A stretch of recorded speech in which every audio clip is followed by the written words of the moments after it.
नमस्कार दोस्तों, स्वागत है आपका आज की बिग ब्रेकिंग न्यूज अपडेट में, जिसकी शुरुआत सबसे पहली खबर से करेंगे जो कि उत्तर प्रदेश से आ रही है, जिसमें प्रियंका गांधी और ज्योतिरादित्य सिंधिया तय करेंगे यूपी में चुनावी रणनीति। और बड़े नेताओं ने डाल दिया है इस वक्त उत्तर प्रदेश में डेरा। और इसी के साथ दूसरी खबर में आपको बताएंगे कि केंद्र सरकार के खिलाफ चंद्रबाबू नायडू का धरना और समर्थन करने पहुंच गए हैं राहुल गांधी। और तीसरी बड़ी खबर बेहद जरूरी, दरअसल दोस्तों राफेल मामले में बड़ा खुलासा और राफेल सौदे में रिपोर्ट ने एक बड़ा दावा किया है कि सरकार ने भ्रष्टाचार रोकने के नियमों को हटा दिया था। तो दोस्तों इसी प्रकार की खबरों के बारे में आपको बताएंगे, लेकिन उससे पहले अगर आप भी खुल के कांग्रेस पार्टी का समर्थन करते हैं तो आप अभी इस वीडियो को लाइक कीजिए और अब तक चैनल को सब्सक्राइब नहीं किया है तो इस लाल बटन को दबा के इस चैनल को फ्री में सब्सक्राइब करके घंटी बजाइए। रुक करते हैं पहली खबर की तरफ। आज से प्रियंका गांधी और ज्योतिरादित्य सिंधिया तय करेंगे यूपी में चुनावी चालें और बड़े नेताओं ने डाल दिया है यहाँ पर डेरा। दरअसल दोस्तों वेस्ट यूपी की अहम लोकसभा सीटों की चुनावी रणनीति प्रियंका गांधी और ज्योतिरादित्य सिंधिया लखनऊ में मिलकर बनाएंगे। पूर्वी यूपी के जिले समेत वेस्ट यूपी से गाजियाबाद, हापुड़, बुलंदशहर, बागपत, मेरठ समेत कई जिलों के पूर्व सांसद, पूर्व मंत्री, विधायक, जिला अध्यक्ष, शहर अध्यक्षों और फ्रंटल अध्यक्षों को वेस्ट यूपी प्रभारी ज्योतिरादित्य सिंधिया ने लखनऊ बुलाया है। यूपी के दोनों प्रभारी और प्रदेश अध्यक्ष मंगलवार को इन पदाधिकारियों के साथ बैठक करेंगे। राहुल गांधी के वेस्ट यूपी में जनसभाएं शुरू करने से पहले यह संगठन के स्तर की सबसे अहम बैठक मानी जा रही है। 11 फरवरी को राहुल गांधी भी लखनऊ में होंगे, जो रोड शो में भी हिस्सा लेंगे। हालांकि वह संगठन की बैठक में नहीं रहेंगे। पार्टी पदाधिकारियों के मुताबिक प्रियंका गांधी और ज्योतिरादित्य सिंधिया इसके बाद पार्टी के जिला स्तर के पदाधिकारियों और पूर्व विधायक, एमएलसी और सांसदों के साथ बैठकर लोकसभा चुनाव की रणनीति का खाका तैयार करेंगे। पार्टी का शीर्ष नेतृत्व जिलों में चुनावी माहौल की रिपोर्ट लेंगे। पार्टी सूत्रों की माने तो बैठक में ही जिलों के लोकसभा के लिए संभावित प्रत्याशियों के नामों पर भी चर्चा होगी। यही नहीं, पार्टी के राष्ट्रीय अध्यक्ष राहुल गांधी की लोकसभा चुनाव से पहले होने वाली जनसभाओं की तैयारियों पर भी मंथन किया जाएगा। पार्टी सूत्रों की माने तो पार्टी के दोनों युवा नेता प्रियंका गांधी और ज्योतिरादित्य सिंधिया प्रत्येक लोकसभा क्षेत्र के पदाधिकारियों से वार्ता करेंगे। हर लोकसभा क्षेत्र की अलग अलग मीटिंग होगी। ऐसे में दोनों नेता प्रतिदिन एक एक घंटे काम करेंगे।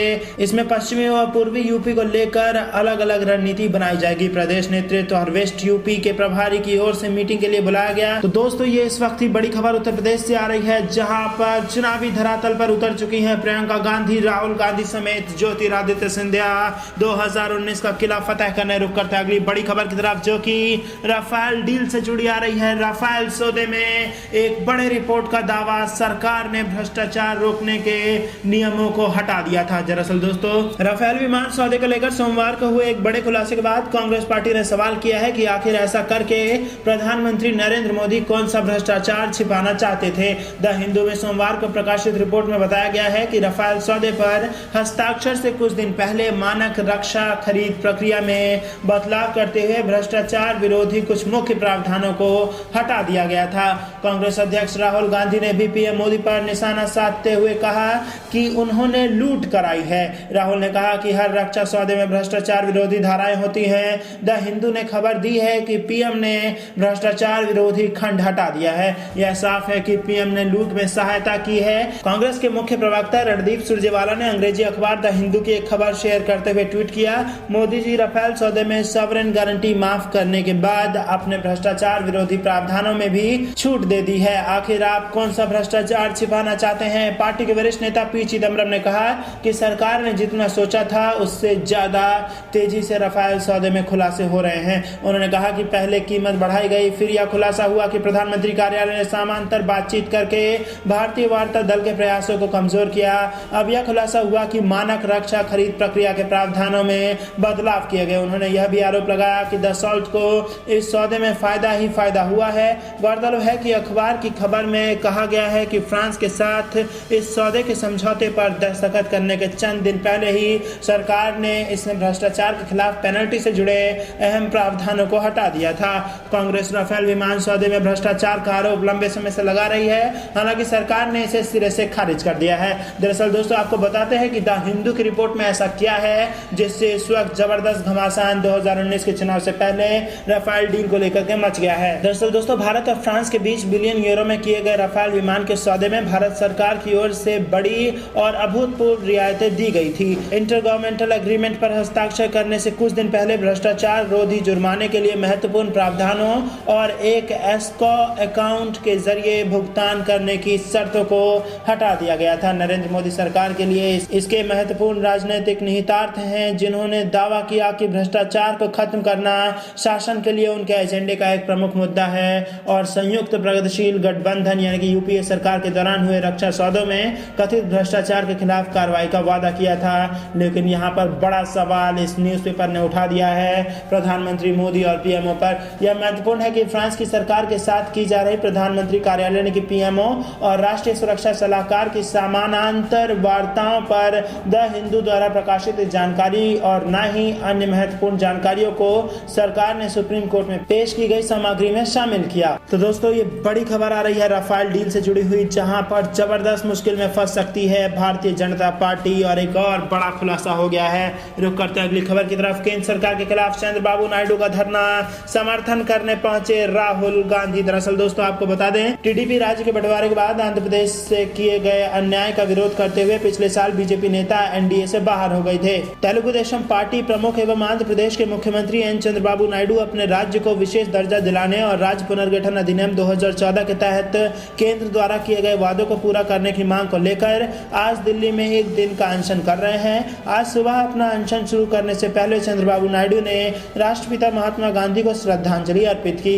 इसके बाद चंद्रबाबू नायडू आंध्र प्रदेश भवन पहुंचे और वहां उन्होंने डॉक्टर भीमराव अंबेडकर की प्रतिमा पर नमन किया और एक दिन की अपनी भूख हड़ताल शुरू की। चंद्रबाबू नायडू को समर्थन देने वाले नेताओं में सबसे पहले जम्मू कश्मीर नेशनल कॉन्फ्रेंस के नेता फारूक अब्दुल्ला पहुंचे। अब्दुल्ला के बाद कांग्रेस अध्यक्ष राहुल गांधी भी नायडू के समर्थन में पहुंचे। उन्होंने लोगों को संबोधित करते हुए कहा कि मैं आंध्र प्रदेश की जनता के साथ खड़ा हूं। किस तरह के प्रधानमंत्री हैं नरेंद्र मोदी। पीएम ने आंध्र प्रदेश के लोगों के से किया वादा पूरा नहीं किया। मिस्टर मोदी जहां भी जाते हैं लोगों से झूठ बोलते हैं।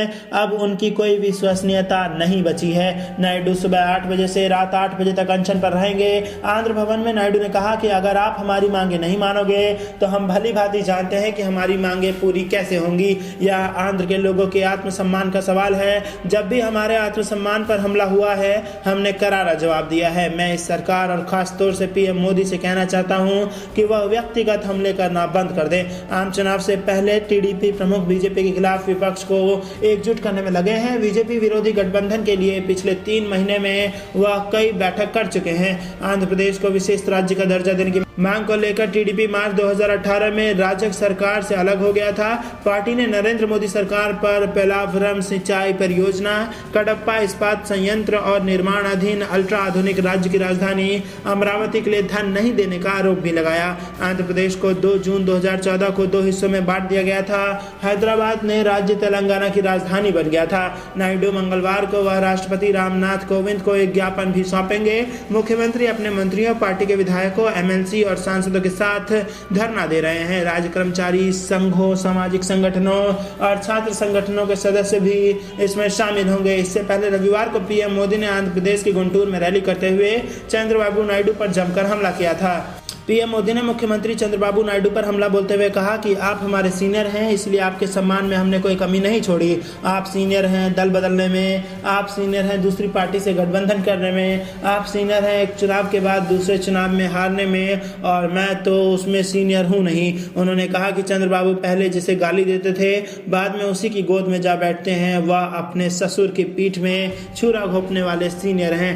रुक करते हैं अगली बड़ी खबर की तरफ। रोड शो से पहले प्रियंका गांधी बनी दुर्गा और चढ़ गया यूपी का सियासी पारा। दरअसल दोस्तों कांग्रेस महासचिव प्रियंका गांधी के रोड शो से पहले यूपी की राजधानी लखनऊ में सियासी पारा गर्मा गया है। लखनऊ को होर्डिंगों, पोस्टरों और बैनरों से पटा दिया गया है। आपको बता दें कि इन होर्डिंगों, बैनरों में प्रियंका के स्वागत के लिए बीजेपी पर वार तक किया गया है।